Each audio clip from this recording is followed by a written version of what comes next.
Mega Noticias Puebla. Una persona muere cada 24 horas en Puebla por algún accidente vial. Esto es superior a la media nacional.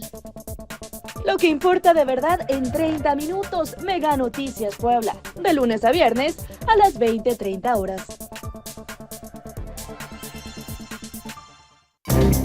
Más allá de la noticia, exponemos a la realidad.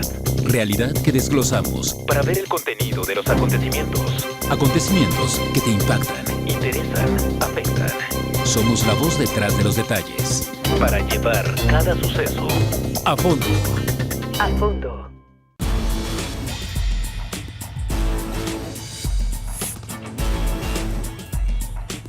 Mega Noticias Puebla.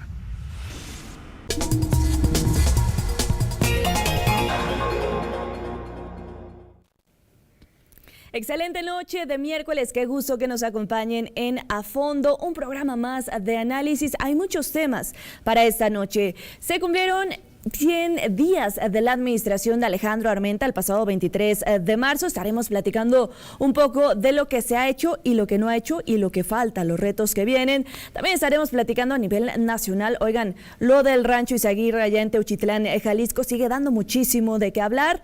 Ayer martes la Fiscalía General de la República mencionó que ya va a traer el caso, las investigaciones. Esto da más certeza, platicaremos de ello también. Y de la situación de Cuauhtémoc Blanco, el diputado, las diputadas de Morena, pues ¿qué ganó más, la sororidad o el partido? Estaremos mencionándolo en unos momentos más, pero agradezco que estén con nosotros Alejandro Guillén, ya lo conocen, gracias Ale, y Rubén Macías, muchísimas gracias a los dos por estar esta noche. Gracias Lidia, gracias por la invitación. Buenas noches, ¿qué tal?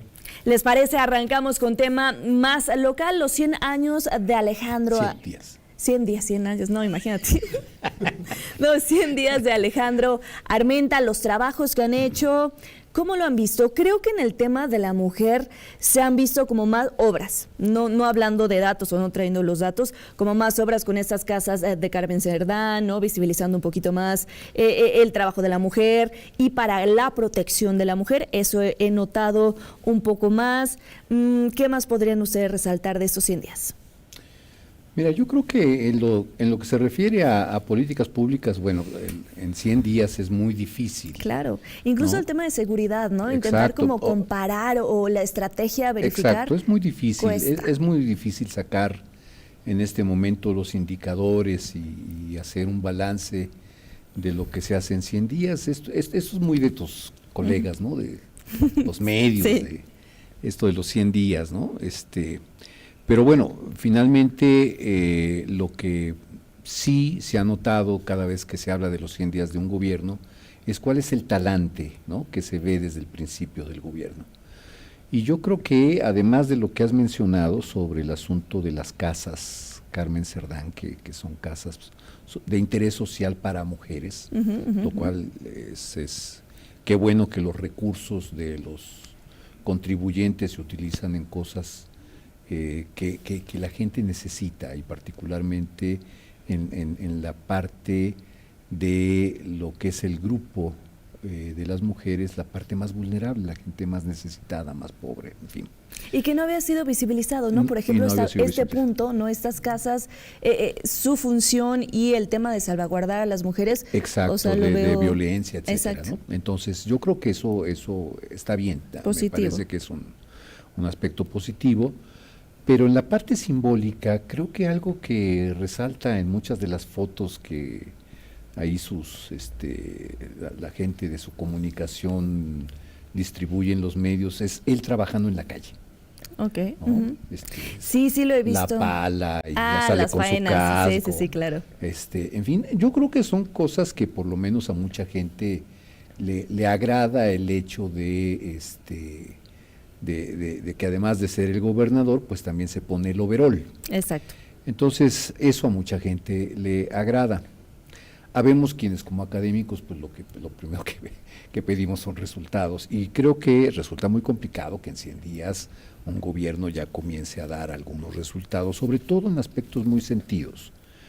El tema de la seguridad, por ejemplo, ¿no?, que es un tema que por lo menos en los últimos días ha estado en la mesa de discusión, sobre todo en Puebla, particularmente después de la ejecución de los 2 policías, recordarás este caso, Ahí en Atlisco, ¿no? en donde ahí, algo ocurrió, entre el que era el secretario de seguridad del ayuntamiento, en fin, todo esto, que por lo menos sí llamó la atención, sobre todo porque Puebla, si bien es cierto, hay inseguridad, aunque no se está con los estándares que están otros estados, como Sinaloa, como Zacatecas, Guanajuato, Michoacán, etcétera, ¿no? Entonces, creo que el tema de la seguridad va a ser uno de los puntos en los cuales me parece este gobierno en particular debe de ponerle muchísima atención y tiene que dar resultados, más después de todo lo que hemos visto a nivel federal, este asunto de Jalisco, del rancho, Zaguirre, en fin, todo esto yo creo que esas imágenes tienen que llamar la atención del gobierno del estado para que las políticas públicas en materia de seguridad den resultados, el detener el número de homicidios y el detener el número de desaparecidos, que como lo hemos dicho ya en los últimos programas o en el último programa, es también un problema que ya está encendiendo focos, claro, no amarillos, sino rojos, focos rojos en lo que se refiere a la cantidad de personas desaparecidas y no localizadas en el estado de Puebla. Entonces, el tema de la seguridad sin duda es un tema que tiene ahí en la mesa Alejandro Armenta y son temas en los cuales tiene que comenzar a dar resultados efectivos en donde podamos ver con indicadores que en realidad va disminuyendo los homicidios dolosos, van disminuyendo las desapariciones y bueno, el tema de los feminicidios, que también es otro tema que allí está como parte de los pendientes de los gobiernos en Puebla. Entonces, yo creo que estos temas, y uno de los, y con esto termino esta primera intervención, uno de los temas que también por lo menos se viene arrastrando de años atrás, el tema de la pobreza.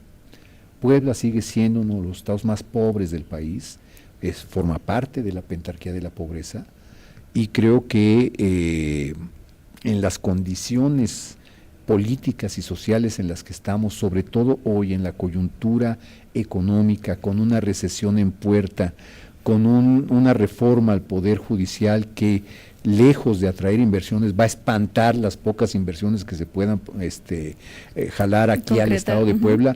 Bueno, pues yo creo que es todo un reto al que se va a enfrentar el gobierno de Alejandro Armenta, y a mí me gustaría ir viendo qué acciones se van a tomar con respecto a esto, porque imagínate que además de todo esto, Donald Trump le ponga impuestos o aranceles a los automóviles, en donde la Volkswagen pues es el motor principal de la economía en el estado. Entonces, realmente el panorama... ¿Qué pasaría, no? Sí, o sea, poner ya sobre la mesa el plan las acciones a tomar. ¿Qué pasaría con este sector que sabemos, el automotriz, dependemos tanto directa como indirectamente en la entidad? Entonces, ¿qué va a pasar, no? ¿Qué se va a hacer? Y en tema de seguridad que mencionabas, sabemos perfectamente la situación en el municipio.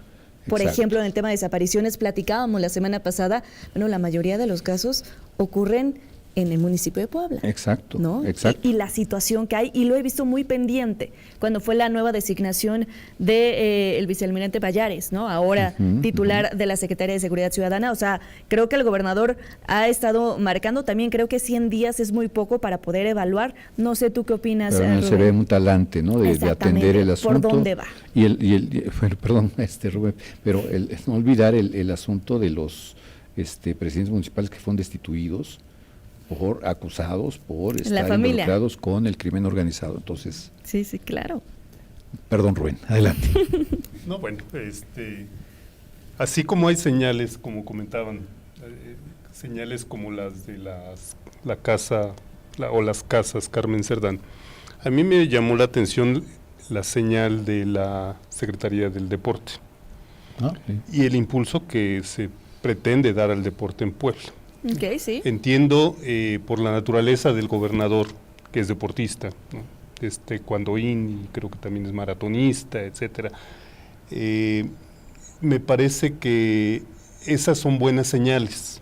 Coincido en el hecho de que 100 días es difícil decir que ya estamos bien en el deporte, ¿no? Pero me parece que las señales son buenas. Si hay que destacar algo, el acuerdo que tuvo con Rommel Pacheco, en fin, o sea, creo que estos son puntos a favor, ¿no?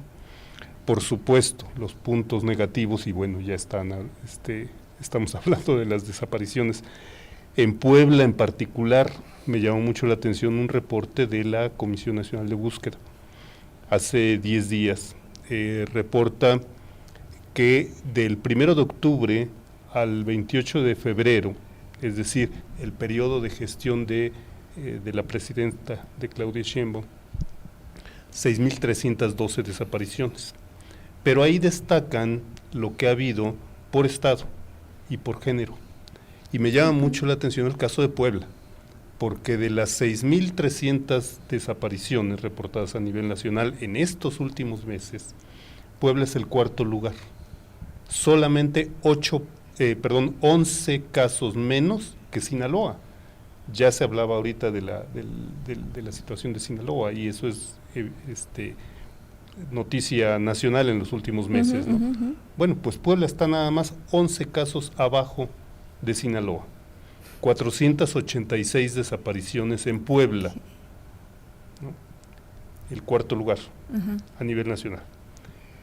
Pero hay otra cosa también que destaca en este mismo reporte. Mientras que en Sinaloa, por ejemplo, el 90% de las desapariciones son hombres, de alguna manera naturalmente, pues por el crimen organizado, que prefieren trabajar con hombres, ¿no? Y cuando tienen que desaparecerlos, pues son hombres. El caso de Puebla son 242 hombres y 244 mujeres. O sea, estamos casi a la par, ¿no? El 50% son mujeres en Puebla. Okay. Muy por arriba del promedio nacional. El promedio nacional en este delito son el 29.5% mujeres y el 70% hombres, ¿no? El caso de Puebla es 50-50. Entonces, algo está pasando en Puebla, y algo que desgraciadamente no se está atendiendo, porque no se está hablando. El gobernador no ha dicho nada al respecto. Qué bueno que existan estas casas, Carmen Cerdán, pero ¿qué pasa con las mujeres desaparecidas? ¿En dónde están? A ellas no se les atiende en las casas, Carmen Cerdán, porque obviamente están desaparecidas. Entonces, es un delito la desaparición forzada de personas, es un delito que se está, ahora con el caso Teuchitlán, se está queriendo minimizar, se está escondiendo las cosas.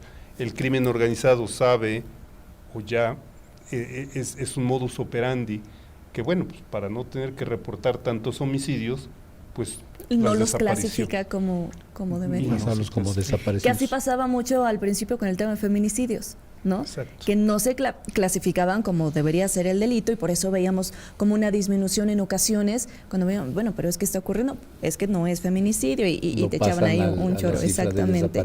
Oigan, y como parte de las acciones que están emprendiendo, no localmente, sino federal, que dio a conocer Claudia Sheinbaum, estas sanciones económicas, ¿no?, a autoridades que sean omisas o tengan faltas en casos de desapariciones, y esta plataforma única de identidad. Si bien entiendo una plataforma que ya se había planteado con anterioridad, no es nuevo, ¿no? Como lo mismo de los aranceles que platicábamos, no es nuevo lo que están pues dando como recomendación, o lo que van a estar haciendo, pero ¿creen que esto realmente solucione para desaparecer? Yo les doy rápido mi opinión. Yo creo que no están atendiendo el fondo del problema, ¿no? Únicamente están siendo reactivos con algo que ya tienen encima, porque era inevitable hablar de lo que ocurrió en Teuchitlán, y que esto detonó y visibilizó lo que está ocurriendo en otras partes del país. Pero no estás atacando la capacitación de las personas que se encargan de realizar la investigación, las herramientas, ¿no? Vemos a madres, padres, buscadores que salen con lo que tienen, ¿no? Hacer la chamba de las autoridades. Y un claro ejemplo, repito, fue Teuchitlán. ¿Ale? Sin duda. Mira, creo que el gran problema es, pasando ya al ámbito federal, y la respuesta del gobierno federal sobre el problema de las desapariciones, por supuesto que es una respuesta reactiva. Y es una respuesta, digamos, muy apresurada por la presión existente. Justo, ¿no? Muy apresurada por parte del gobierno de la presidenta Claudia Sheinbaum, y que aquí, pues obviamente ya quienes han estudiado esto ya de años, porque pues ya llevamos años con esta tragedia, lo que señalan es que cuando solamente se atacan el problema en función de una coyuntura como la de el rancho Izaguirre, en Teuchitlán, dicen, cuando solamente se ataca así, de manera muy localizada y demás, pues pierdes de vista todo el problemón que hay en todo el territorio nacional. Y entonces no estás atacando el problema de manera integral, dicen. ¿Y qué implica de manera integral? Entre otras cosas, lo que tú comentas, por supuesto, el asunto de la preparación de las fiscalías, los ministerios públicos, que eso es algo que pues viene arrastrándose de hace años. Y ahí están los indicadores de la UDLA con respecto a la impunidad, el índice de impunidad. Claro. Ahí están las recomendaciones que han hecho año tras año tras año y no se atienden. No tenemos unas fiscalías preparadas, no tenemos ministerios públicos preparados, tenemos un problema con la cantidad de jueces y ahora lo tenemos más todavía con la muy mala reforma judicial, en fin. Entonces, comenzando por esos problemas y después pasando por el hecho de que solamente se está atacando en este momento en función de la presión de Estados Unidos sobre la producción de fentanilo y los demás delitos, el cobro de piso, la trata de personas, en fin, los otros delitos, ¿se están atacando realmente o solo es el satisfacer el ego y la necesidad de tener más adeptos por parte de Donald Trump?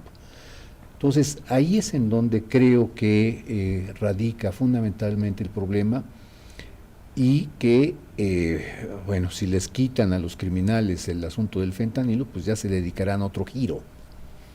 Seguirán siendo delincuentes mientras no se les atrape. Entonces, creo que ahí tenemos un problema. Ojalá y finalmente se dé la colaboración entre Estados Unidos y México para ir resolviendo el problema de la seguridad, porque esto permitiría también tener acceso a tecnología mucho más avanzada que las que se tiene en México, ¿no? Independientemente de los aviones y de los barcos y todo este despliegue de visual que hemos visto en los últimos días, ¿no? Entonces, más allá de eso, creo que la colaboración permitirá a los dos países el ir viendo si en realidad lo que se está haciendo está dando resultados o no. Pero México tiene que ir más allá. Me parece que el Estado mexicano tiene que ir no solamente en función de lo que le está demandando el gobierno de Estados Unidos con respecto al fentanilo, sino que también lo tiene que hacer en función de otros delitos y entre otras cosas, bueno, pues la desaparición de jóvenes. Que eso lo estamos viendo en buena parte de los estados de la República. Oye, pero también va de un fondo, ¿no? Esta falta de empleo, porque veíamos el caso, vuelvo a tomar lo ocurrido en Jalisco, bueno, del reclutamiento, porque te ofrecen un sueldazo, ¿no? No está muy claro qué es lo que vas a hacer y es así como están operando, ¿no? Mencionaba Harfuch que si bien ha eliminado algunas cuentas, bueno, es imposible, ¿no? Es muy complejo y más en las redes sociales identificar a todas estas cuentas. Pero si se están yendo a trabajar por un salario bueno, es porque pues en casa hay problemas económicos, les toca a ellos llevar literalmente la situación de casa para mejorar lo que está ocurriendo, porque papá y mamá tienen que salir a trabajar y no les alcanza, entonces ahora les toca a ellos y creo que ese problema tampoco lo han podido atender de raíz, Rubén. De hecho, muchas de las acciones no se están atendiendo de raíz, como comenta Alejandro. Finalmente estamos con bomberazos. Cuando Trump estuvo hablando de los aranceles, Claudia Sheinbaum decía que tenía el plan B, el C, el D, varios planes. Nunca dijo cuáles. Hasta la fecha no se conocen cuáles son esos planes. No sabemos cuál es la estrategia del gobierno mexicano.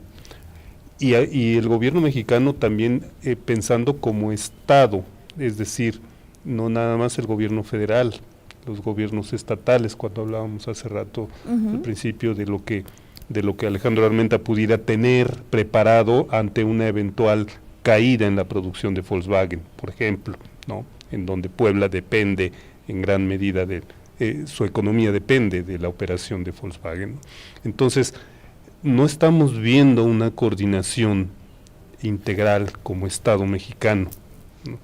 Cuando surge este evento en el Zócalo, en donde previamente se había hablado que un llamado a la unidad y ahora vamos a festejar que nos dieron 30 días más, dices, a ver, espérense, o sea, ¿de qué estamos hablando? Para empezar, ni es un evento de unidad, porque fue un evento partidista, o sea, no hubo empresarios, no hubo representantes de la oposición, o sea, ¿cuál unidad nacional?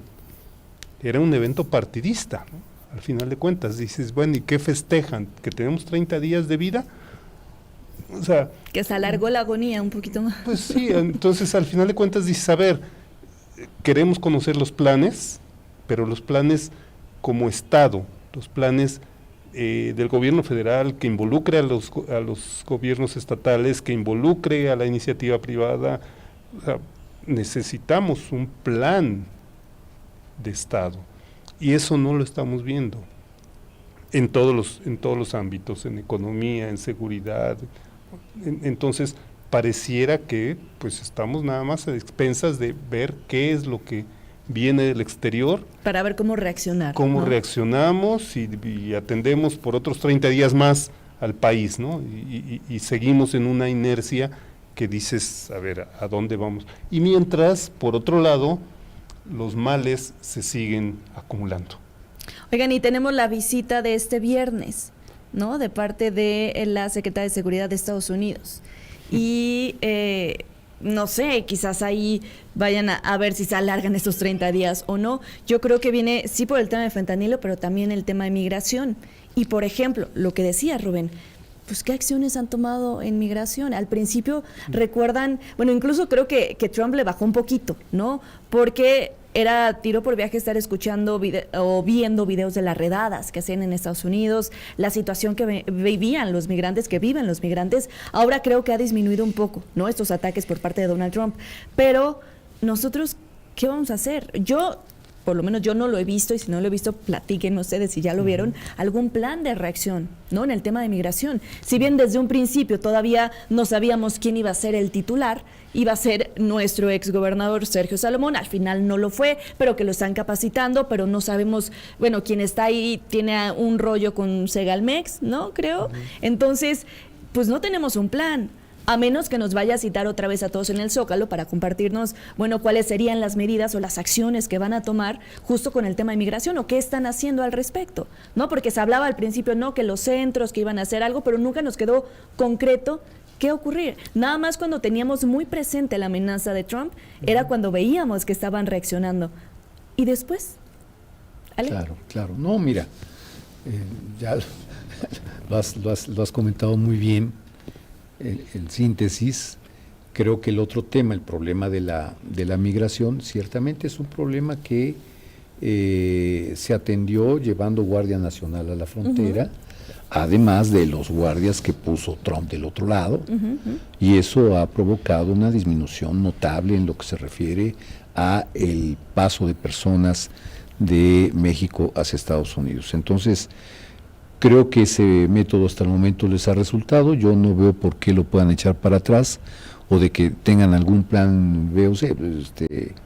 Realmente aquí lo que le interesa a los norteamericanos es que no haya una crisis migratoria en la cual pues de pronto se desborde la frontera. Creo que eso no se está dando.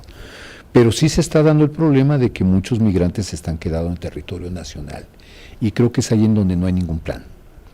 ¿Qué vamos a hacer precisamente con todos estos migrantes que se están quedando de este lado de la frontera?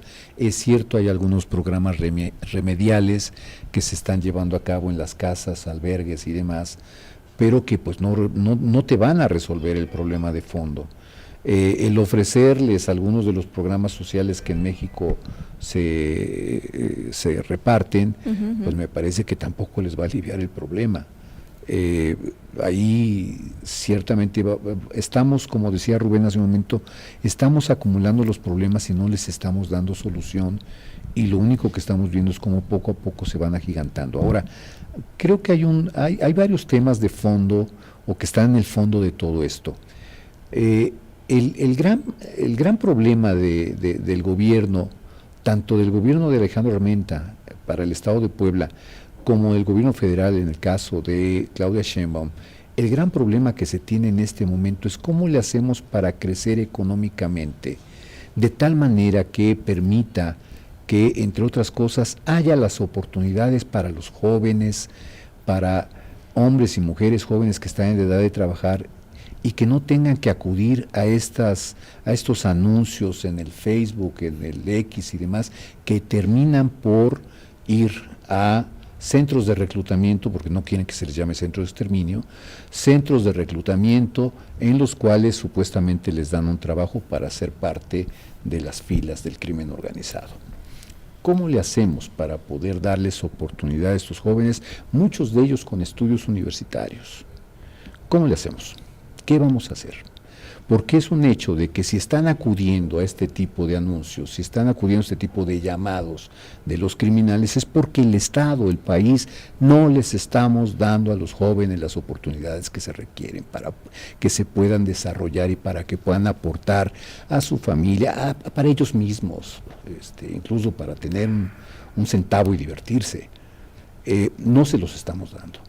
Entonces, creo que este es el problema número uno en el país, porque eso es lo que sigue fomentando que la criminalidad organizada vaya engrosando sus filas y vaya haciendo que muchas personas terminen ahí, porque los sobrevivientes de estos campos de exterminio, aunque no les guste que se les llame así, yo sí les llamo así, porque los están matando a aquellos que no están de acuerdo con la forma en cómo los están reclutando, los están matando ahí. O sea, y lo dijo Harfuch con todo, y que el propio Harfuch dice, es que esto no es un campo de exterminio, es un campo de reclutamiento. No importa, finalmente estamos hablando de que ahí torturan y matan jóvenes que están buscando la oportunidad de salir adelante. Bueno, entonces, ¿cómo le hacemos para evitar este tipo de asuntos?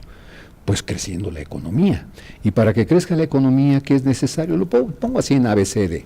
¿Qué es necesario? Pues es necesario que haya inversión, y sobre todo inversión nueva, directa en el país, no solamente la reinversión que hacen los empresarios que tienen los recursos para hacerlo, sino que venga nueva inversión que permita ese crecimiento, que permita la generación de empleos.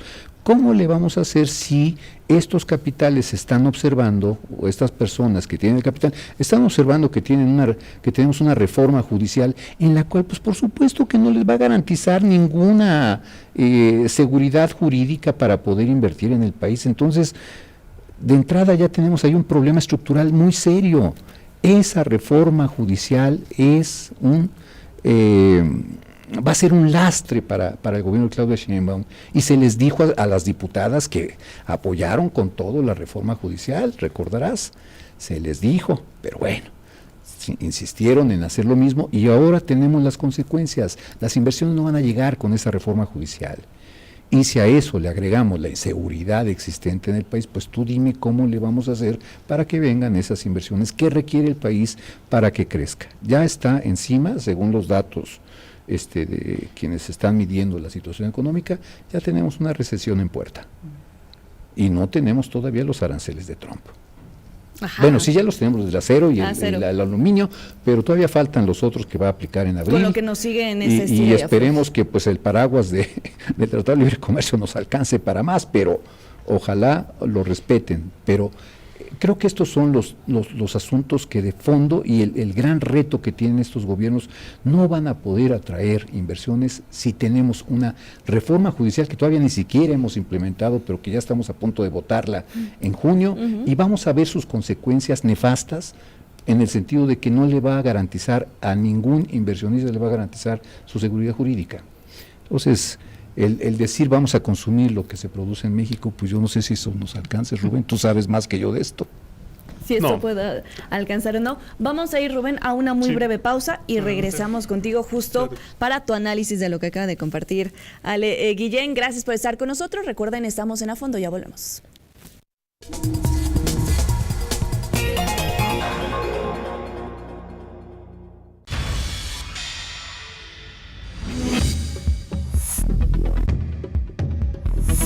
Mega Noticias Puebla.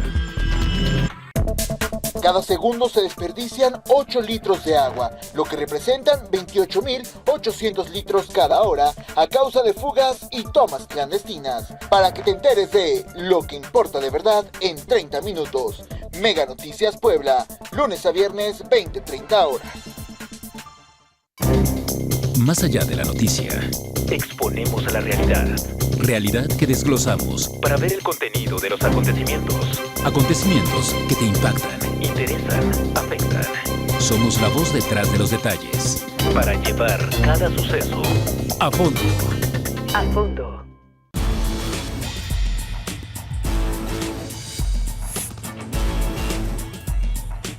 Mega Noticias Puebla.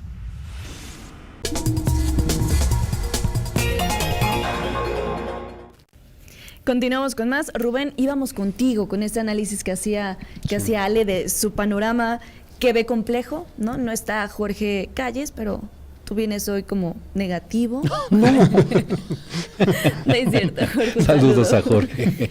Rubén. Mira, yo creo que es bastante realista. O sea, no Sí, me es. estaba molestando. Sí, no es el negativismo per se. Yo creo que es algo que está ya en la puerta. Pero bueno, comentábamos, no debemos perder la esperanza. Ajá, esta frase Hay me m- gustó mucho que Hay que manera, hay lo manera. peor ¿no? que nos puede pasar es perder la esperanza, Sí. mencionabas. Sí. Yo creo que los mexicanos nos caracterizamos por algo y tenemos un territorio sumamente rico. El problema ha sido la administración, ¿no? Que ha sido de despilfarro, de derroche. Pero el ingenio y la voluntad de los mexicanos ahí está. Entonces, yo creo que lo peor que nos puede pasar es dejarnos llevar por estas ideas muy alegres de que no pasa nada, porque eso obviamente no es cierto, ¿no? O sea, no podemos vivir de ilusiones, pero sí debemos alentar la esperanza, y son cosas distintas, ¿no?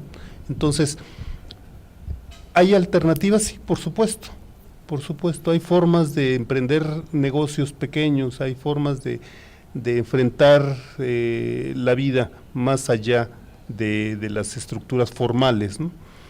Y no estoy hablando de la economía informal, estoy hablando de modelos probados a nivel mundial, el cooperativismo, por ejemplo. Es cierto, en México nos cuesta trabajo trabajar en equipo, somos muy individualistas, ¿no? Pero bueno, regiones en España han hecho una transformación económica muy fuerte a través de modelos como estos, ¿no? Del cooperativismo. Entonces, bueno, con esto quiero decir nada más, sí hay forma de salir adelante. Ahora, ¿qué necesitamos? Organizarnos. Y esta organización ya sabemos que no puede venir, no podemos esperar mucho de nuestros gobernantes. Tenemos que organizarnos como sociedad y tenemos que asumir la parte que nos toca. Esta idea de ciudadanía implica exigir nuestros derechos, pero también implica cumplir con obligaciones. Entonces, creo que este momento es el momento de organización civil, organización social, desde abajo, sin esperar que llegue alguien más a resolvernos los problemas y sin el temor de que un Donald Trump hoy despierta con una idea loca y nos sube los aranceles, ¿no? Dices, a ver, es cierto, eso es real, ¿no? Pero también es real que nosotros tenemos en México mucho por hacer. Entonces necesitamos una sociedad más activa, más participativa, más imaginativa incluso. Entonces, yo creo que por ahí va la cosa.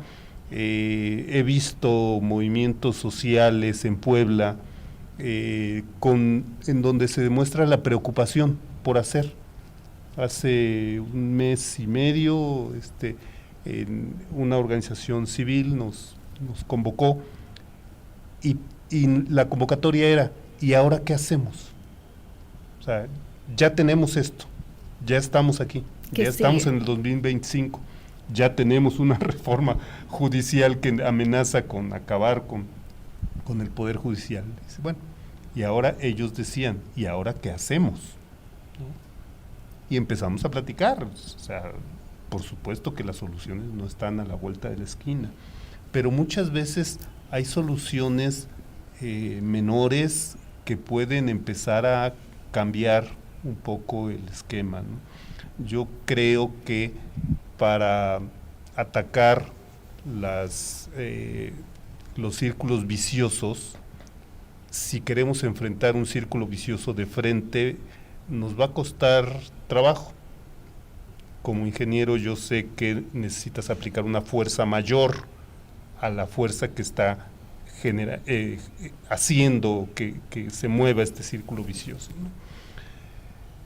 Si no tenemos la fuerza como sociedad para enfrentar esto, entonces busquemos crear círculos virtuosos. Ok. ¿No? Y esa es una alternativa abierta como para decir, a ver, empecemos a pensar fuera de la caja, como dice nuestro amigo Macario Schettino, ¿no? Entonces, la idea sería, a ver, organicémonos como sociedad, movilicémonos, actuemos. Y sí hay que estar atentos a todas las amenazas, por supuesto, no las podemos ignorar. No, tomarlas en serio, ¿no? Y ver cómo. Y muy en serio, porque ya vimos sí, que sí. O sea, en cualquier momento viene la recesión que ya tenemos en puerta, pues en cualquier momento viene un cambio en la economía muy fuerte, ¿no? Entonces, bueno, está bien, hay que estar atentos a eso. Pero mientras tanto, vayamos viendo cómo le hacemos, cómo nos integramos a grupos sociales, grupos civiles, y vemos qué hacemos. Hay alternativas todavía. ¿Y hay participación de la gente? ¿Hay interés más bien de la gente? Poco. ¿Por qué? El nivel es poco. Yo creo que, como te decía al principio, estamos acostumbrados al individualismo. Okay. Muy en particular yo lo noto en el centro del país. En lugares como en Jalisco, por ejemplo, la gente es muy colaborativa, ¿no? Se juntan para hacer cosas. En Nuevo León, por ejemplo, en el norte, son más de integrarse. En el centro del país nos cuesta trabajo integrarnos. Desconfiamos mucho de los demás, del vecino, ¿no? Estamos muy en nuestra casa y lo que nos toque a nosotros y punto. Okay. Pero bueno, no debe ser un impedimento. ¿Va a costar trabajo? Sí, pero creo que alternativas hay. Ale. Pues mira, yo me uno al optimismo de Rubén. Muy bien. Y siempre he sido optimista también. Y sobre todo este sentido de esperanza, que bueno, ustedes que me conocen lo saben. Sin embargo, sí creo que la parte política es fundamental. Sí. Es decir, independientemente de los esfuerzos que como sociedad podamos hacer, creo que la parte política, la forma en cómo se están tomando las decisiones, la calidad de la clase política que en este momento está gobernando, lo vimos hoy en la mañana. Lo que pasó en la Cámara de Diputados hoy es terrible. No puede ser, y lo voy a soltar así, Lidia, y agradeceré las críticas correspondientes, pero ¿de qué nos sirve tener o haber logrado que en la Cámara Federal, en la de todos los congresos, también los locales, pero en la Cámara de Diputados Federal, ¿de qué sirve que las mujeres hayan logrado tener ya 251 mujeres diputadas de 500? ¿De qué sirve después de lo que vimos el día de hoy? En donde un grupo, no todas, algunas diputadas dieron guerra y buscaron que se continuara con el juicio para quitarle el fuero a Cuauhtémoc Blanco, pero así como hubo muchas que dieron la batalla, hubo otras que le aplaudían a Cuauhtémoc y decían no está solo, y le aplaudían. Y dices tú, Dios mío, ¿en qué país estamos viviendo? ¿Qué no se supone que las diputadas llegaron ahí, entre otras cosas, para ser ellas su propia voz y no estar obedeciendo a la voz de un hombre? Que eso fue lo que ocurrió hoy en la mañana. Ellas fueron por consigna de un hombre. Entonces, y no de Cuauhtémoc Blanco, no estoy hablando de Cuauhtémoc Blanco, estoy hablando de Andrés Manuel López Obrador. No puede ser que a estas alturas, ¿verdad?, con el empoderamiento que se supone deben de tener las mujeres por el hecho de estar ya, tener más de 250 diputadas en el Congreso. Ser mayoría. Ser mayoría. Sí. ¿Cómo es posible que hayan permitido esto? Entonces, voy a mi comentario. Tenemos lamentablemente el control de las cámaras, el control de buena parte del gobierno federal, etcétera, de la peor clase política que nos ha gobernado en los últimos 70 años. Así. Entonces, creo que es muy importante el que haya un cambio político. Y me parece que las alternativas que se tienen que configurar a raíz de la organización de la gente, tiene que venir pronto. Ajá. Pronto. Y de la misma sociedad, ¿no? Como mencionaba. Claro, exactamente. Entonces yo sí soy optimista, yo sí tengo la esperanza de... Y yo creo también que hubo gente, esto es muy importante señalarlo, hubo gente de la coalición gobernante, mujeres de la coalición gobernante, que estaban en la sintonía de quitarle el fuero a Cuauhtémoc Blanco. Y esas hay que aplaudirles, a esas mujeres hay que aplaudirles. Claro. Pero a las otras, yo me pregunto por qué siguen obedeciendo a un hombre. ¿Y por qué van tan en contra a este discurso que han manejado? ¿No? El tema de la sororidad. Oye, hay una investigación. Bueno, que se realice la investigación. Claro. No lo hiciste, que se haga la investigación y ahí va a estar la prueba. Entonces, al seguir tapando, obviamente, pues genera estas más dudas de por qué lo estás cubriendo. Estar con la mujer que sufrió el intento de violación. ¿No? Estar con ella.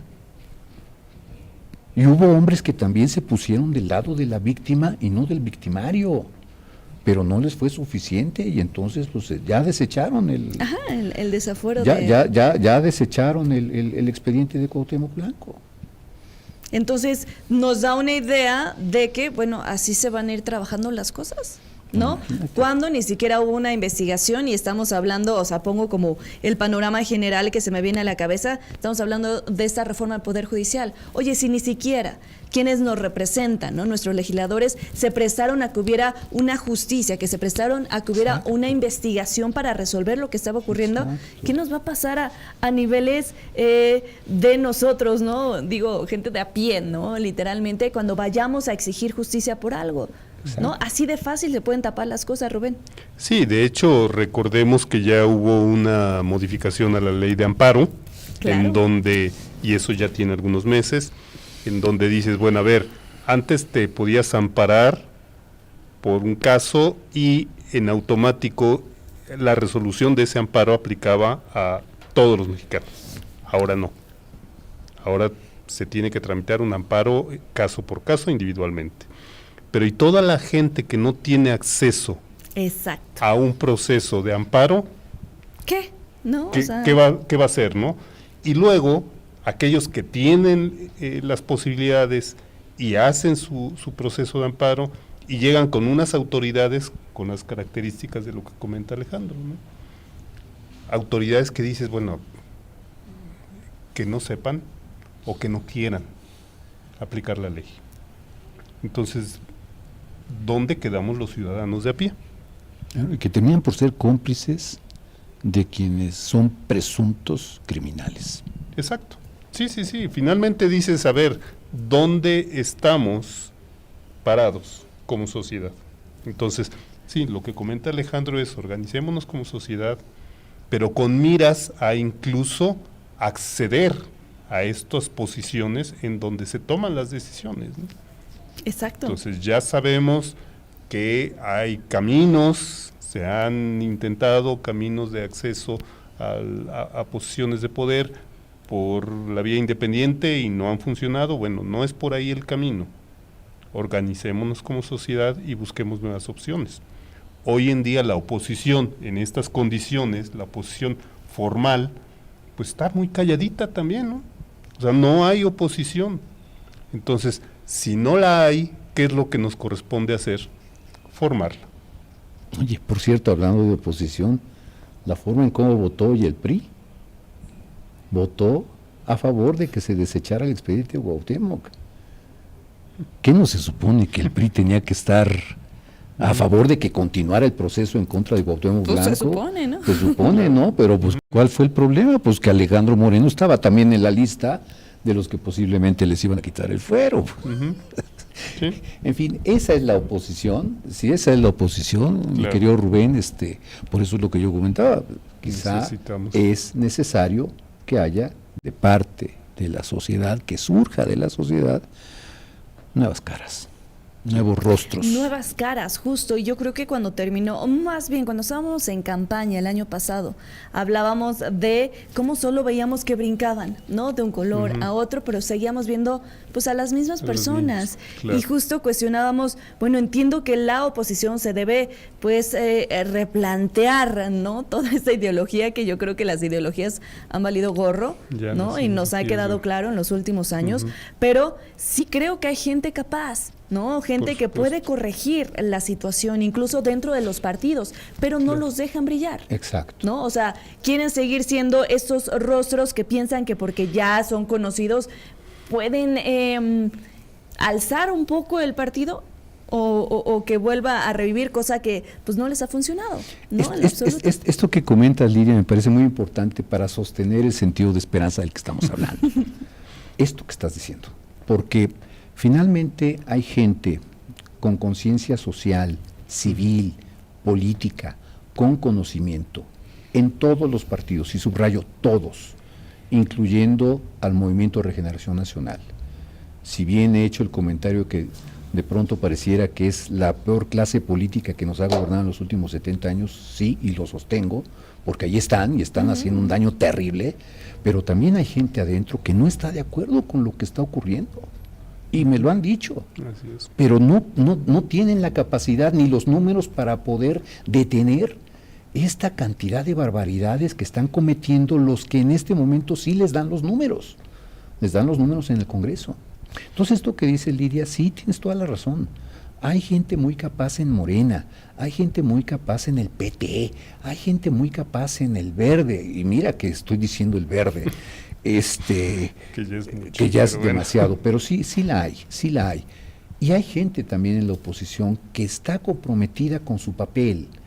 Creo que eso es lo que hace finalmente, o hizo en un momento dado, que nosotros pudiéramos construir algo de democracia, y que allí están todavía parte de esas bases, ya medio derruidas, con telarañas y todo, pero allí están. Y creo que eso es lo que al menos a mí me permite observar, que si va a haber una serie de cambios y demás que provengan de parte de la sociedad, se va a tener que hacer con estos actores también.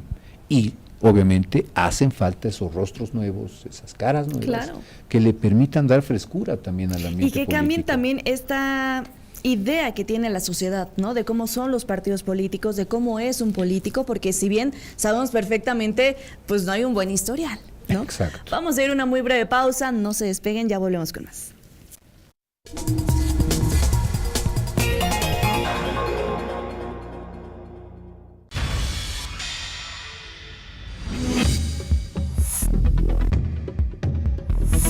Mega Noticias Puebla. Cada segundo se desperdician 8 litros de agua, lo que representan 28.800 litros cada hora a causa de fugas y tomas clandestinas. Para que te enteres de lo que importa de verdad en 30 minutos.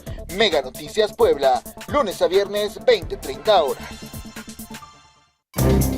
Más allá de la noticia, Exponemos la realidad realidad que desglosamos, para ver el contenido de los acontecimientos. acontecimientos que te impactan. Interesan, afectan. Somos la voz detrás de los detalles. Para llevar cada suceso A fondo. a fondo.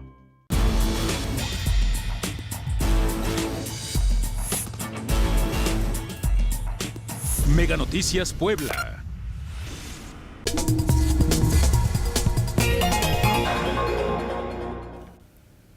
Oigan, ya estamos en el bloque final aquí en A Fondo. Gracias a quienes nos han estado acompañando. Bueno, pues vámonos a conclusiones. Creo que dimos como un recorrido en los principales temas que han surgido a nivel nacional y que obviamente repercuten a nivel local. Vámonos con conclusiones, Ale. Pues mira, yo creo que en cuanto a los 100 días, porque comenzamos con ese tema, en cuanto a los 100 días, me parece que Alejandro Armenta, así como tiene retos, tiene una enorme oportunidad. Finalmente estamos hablando de un nuevo gobierno que puede darle un matiz propio, una directriz propia, y que pues vaya corrigiendo aquello que dejó de hacerse también durante por lo menos los primeros 4 años del sexenio pasado, porque hay que señalar también que al momento en el cual llega Morena al gobierno del estado, los años en que gobernó Barbosa pues dejó bastantes heridos en el camino, ¿no? Y bastantes problemas. Entonces, si bien es cierto, Sergio Salomón Céspedes entra como interino, pero no le alcanza para resolver los problemas. Y ahora que entra el nuevo gobierno, bueno, pues me parece que tiene la oportunidad para ir resolviendo, o poniendo las bases al menos, para ir resolviendo estos problemas que de fondo venimos arrastrando de hace años, ¿no? Ya lo hemos señalado, el tema de la seguridad, el tema de la pobreza, en fin, yo creo que son temas que ahí están y que ojalá vaya dando resultados, porque eso sí es muy importante. Por lo menos como sociedad, como integrante de esta sociedad civil, yo sí espero de mis gobiernos resultados, no choros, no con lengua no resolvemos los problemas. Entonces, ojalá se vayan viendo esos resultados. Y obviamente el reto es mayor cuando vemos y ampliamos la vista y vemos la lupa con mayor intensidad hacia la parte nacional, pues obviamente tiene muchos retos también, porque va de la mano con un gobierno federal, y con un gobierno federal que ya vimos cuáles son los problemas, y que de pronto se entrampa en cosas como si le llamamos o no campo de exterminio o campo de entrenamiento. O sea, salirse del tema, ¿no? Como minimizar un poco la situación. Exacto, pero se entrampa en una cosa que vaya, no es el problema de fondo ni mucho menos. Si le llamas campo de exterminio o le llamas campo de entrenamiento en el cual martirizan y matan a jóvenes. Vale gorro, resuelve la situación. Resuelve el hazte problema, responsable y que no es responsable. el único lo de Jalisco. Exacto. O sea, hay que revisar cómo está el país, tan solo con el asunto de las fosas clandestinas. Exacto. Tú hacías recientemente un conteo, ¿no? Acá en Puebla 41. De las fosas a nivel nacional clandestinas. más de 2,000. Más de 2,000, imagínate, y aquí nos estamos peleando porque uno se llame o no campo de exterminio. O sea, y además la presidenta insiste una y otra vez que no se le llame campo de exterminio. Entiendo su preocupación, entiendo la preocupación de defender al responsable de la situación que estamos viviendo hoy, la entiendo perfectamente, pero como que va siendo ya hora de que, siendo tan grave el problema, que se vayan deslindando las responsabilidades correspondientes, ¿no? Y señalando directamente. Porque esto es grave, esto que estamos viviendo es grave porque es el sufrimiento de muchas familias mexicanas, precisamente por lo que están viviendo con respecto a seres queridos que están desaparecidos y no localizados. Entonces, creo que tanto el gobierno de Alejandro Armenta como el gobierno de Claudia Sheinbaum, con todas las críticas que yo pueda hacer, me parece que tienen todavía la oportunidad y la legitimidad todavía de corregir las cosas. Rubén. Y tendrían que empezar a desligarse de esta idea del humanismo mexicano, ¿no? Sí, exacto. Humanismo a la mexicana, y realmente convertirse en humanistas, ¿no? O sea, eso nos hace mucha falta, ¿no? Pero sin estas etiquetas. Okay. Y hablabas hace rato, Alejandro, antes del corte, hablabas acerca de la gente que tiene experiencia, gente de valor, gente que hay por todos lados. Y recordaba, la semana pasada tuve un par de encuentros con gente que tiene toda una carrera en el servicio profesional público, ¿no? Y hoy de momento se van a quedar fuera. Hablo de gente del Poder Judicial, gente del INE. Y uno de ellos me decía, dice, es que mira, durante 15 años yo estuve trabajando, hice mi carrera profesional en el servicio público con el sentido de apoyar la democracia de mi país. Y hoy de momento me quedo fuera, ¿no? Por las condiciones en las que están muchas de estas instituciones. Dice, ¿qué puedo hacer? ¿Qué alternativa tengo ahora? Y volvemos al punto de lo que decíamos hace rato. Estas personas, con los conocimientos que tienen, con las capacidades que han desarrollado, se están integrando a grupos sociales y están empezando a nutrir con su experiencia estos movimientos. Entonces, démosles la oportunidad. Ahí está el mexicano que tiene convicciones, que está preparado, no se ha visibilizado. Entonces, sí hay esperanza, sí hay con qué.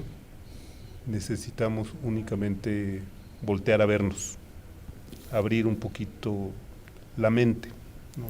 Exactamente. Y me quedo con esa frase que decías, ¿no? Lo peor que nos puede pasar es perder la esperanza.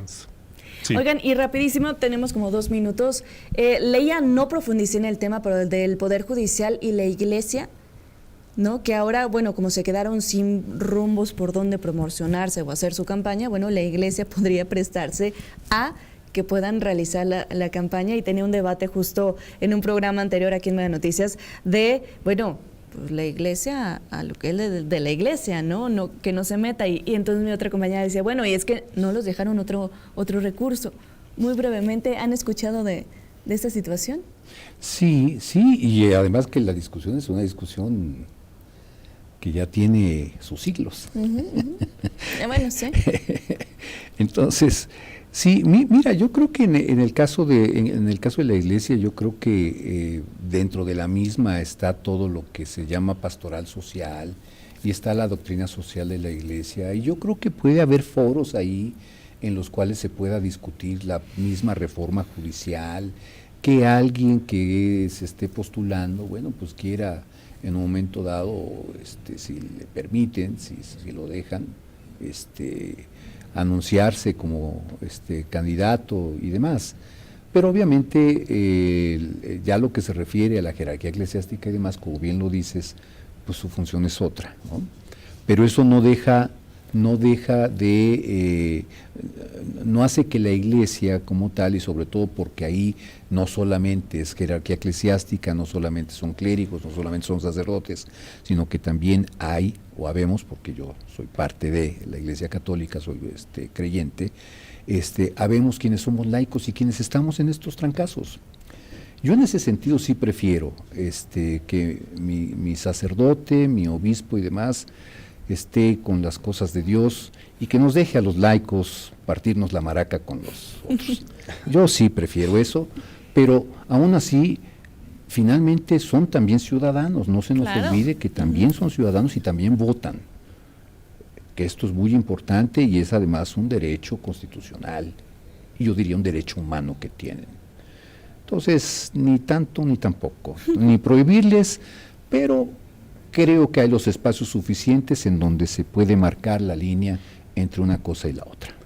Por lo menos que participen en esta discusión. Exacto. De si votamos o no votamos en la próxima elección de junio, bueno, ¿no? y sería O sea, una al final de cuentas discusión sensacional. es una discusión en donde dices, bueno, ya está todo armado, entonces ¿para qué voto? A ver, espérate.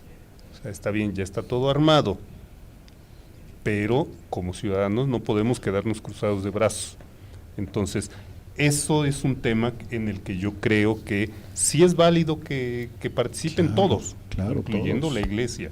O sea, no en el sentido de decir, a ver, vamos a apoyar a fulano A de tal. fulanito, sutanito. No. Pero a ver, viene esto, y esto es de importancia nacional. ¿Qué hacemos? ¿Participamos? ¿No participamos? Los pros y los contras. Claro, En fin, que haya analicemos, discusión. discutamos, Ok. exacto, discutamos, pongámoslo en la mesa, ¿no? Y opinemos, y que cada quien tome su decisión. Pero finalmente creo que son temas en los que sí es válido, yo ahí diría, pues que participe la iglesia en la discusión de qué hacemos. Y Como dentro, ciudadanos. y dentro del ejercicio de la libertad religiosa, Exacto. que finalmente es un derecho. Perfecto. Pues muchísimas gracias a los dos. No, gracias, Gracias Lidia. a ti. Un Y gusto. gracias a ustedes por habernos acompañado. Recuerden, tenemos una cita mañana nosotros, 8:30 de la noche. Gracias.